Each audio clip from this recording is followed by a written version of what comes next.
ఆంధ్రప్రదేశ్లో వార్తను అందించటంలో నంబర్ 1. ప్రజల సమస్యలను, నిరుద్యోగ సమస్యలను, ఉద్యోగ, ఉపాధ్యాయ, కార్మిక, పెన్షన్ సమస్యలను, మరే ఇతర సమస్యలనైనా మా సమస్యలుగా భావించి ప్రజా శ్రేయస్సు కోసం నిరంతరం వాటి నివారణ మార్గాలతో ప్రభుత్వ దృష్టికి తీసుకువెళ్లి పరిష్కరించడానికి మీ ముందుకొస్తున్న ఈ వివిడి న్యూస్ టీవీ. మరిన్ని అప్డేట్స్ కోసం చూడండి VVD news TV live. VVD news TV. Party పట్టించుకోవడం లేదంటూ టీడీపీ కార్యకర్త నిరసన. ఎన్ని కేసులు ఉంటే అంత మంచి పదవి అని గతంలో చెప్పిన నేతలు ఇప్పుడు పార్టీ కోసం కేసులు ఎదుర్కొన్న కార్యకర్తలను గుర్తిస్తున్నారా అంటూ ఓ టీడీపీ కార్యకర్త ఆవేదన వ్యక్తం చేశారు. పార్టీ కోసం పోరాడి అనేక కేసులు ఎదుర్కొని తన జీవితం నాశనమైందని వాపోయారు. టీడీపీ అధికారంలోకి వచ్చినప్పటి నుంచి తనను ఎవరూ పట్టించుకోవడం లేదంటూ నిరసనకు దిగారు. పార్టీ కోసం కష్టపడిన కార్యకర్తల పరిస్థితి చివరకు ఇలా ఉంటుందా అంటూ ఆయన ప్రశ్నించడం రాజకీయ వర్గాల్లో చర్చనీయాంశంగా మారింది. కార్యకర్తలు బంపర్ ఆఫర్ ఇస్తున్నారు. 2019 నుంచి 24 మధ్య ఎవరిపైన అయితే ఎక్కువ కేసులు ఉన్నాయో వాళ్ళకి అంత పెద్ద నామినేటెడ్ పోస్ట్ ఇచ్చే బాధ్యత నాది. నేను నిర్మమాటం చెప్తున్నా, దాంట్లో నాకు ఎలాంటి సందేహం లేదు. 4 చీఫ్ 20 బ్రదర్ చాలా స్లో ఉన్నాను. జేసీ ప్రభాకర్ రెడ్డి గారి పైన 74 గంటల లేటెస్ట్ లెక్క. ఆయన నేను తాడుపత్రికి వెళ్ళినప్పుడు ప్రభాకర్ రెడ్డి గారు నేను 100 కేసులు పెట్టించుకుని వస్తాను ఈ దగ్గరని చెప్పాడు. మొన్న వచ్చాడు, పోలీసులు స్లో అయ్యారబ్బా, కేసులు పెట్టట్లేదు నా పైన, 74 ఆగిపోయింది కౌంటర్ అన్నాడు. అంటే ఇది ఎందుకు చెప్తున్నా అంటే స్పిరిట్ చూడండి, పోరాడే మనస్తత్వం. తాడిపత్రిలో ఉన్న ప్రతి కౌన్సిలర్ పైన 2 డజన్ల కేసులు మినిమం, ఎంత కాదని అన్ని కేసులు. వేదికమైన చాలా మంది పైన కేసులు, జైలుకి వెళ్ళి వచ్చిన వాళ్ళు ఉన్నారు. ఇక్కడ ఆ పోరాటాన్ని ఏనాడు తెలుగుదేశం పార్టీ మర్చిపోదు.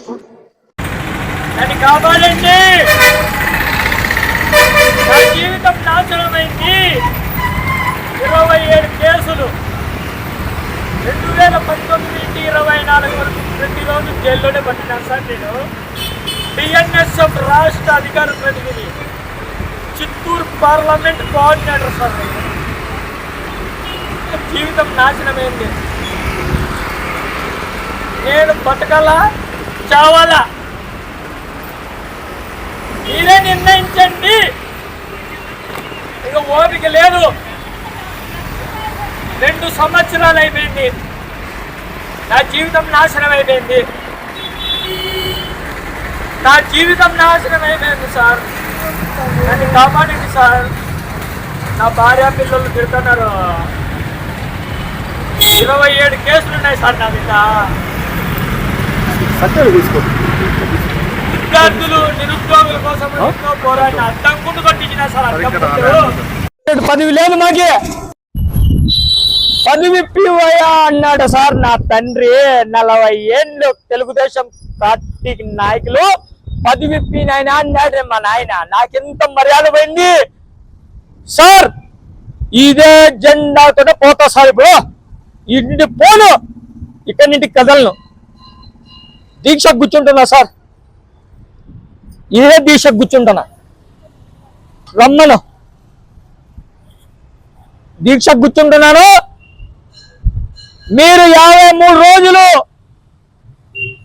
అక్రమ కేసులో జైలుకు పోతే 53 రోజులు దీక్ష కూర్చుంటా. ఈ గుండె ఈరోజు కూర్చుంటాను సార్. నా కుటుంబం కోసం కూర్చుంటాను, కార్యకర్తల కోసం కూర్చుంటాను, నాయకుల కోసం కూర్చుంటాను.